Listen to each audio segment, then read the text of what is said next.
میرا اپنے والد سے کچھ ایسا اختلاف ہوا کہ ہماری آوازیں اونچی ہو گئیں۔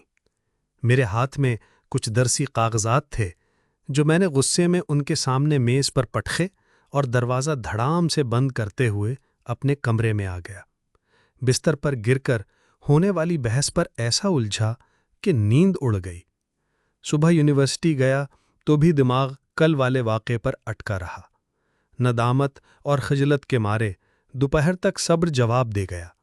میں نے موبائل نکالا اور اپنے ابا جی کو یوں پیغام بھیجا: میں نے کہاوت سن رکھی ہے کہ پاؤں کا تلوا پاؤں کے اوپر والے تلوے سے زیادہ نرم ہوتا ہے۔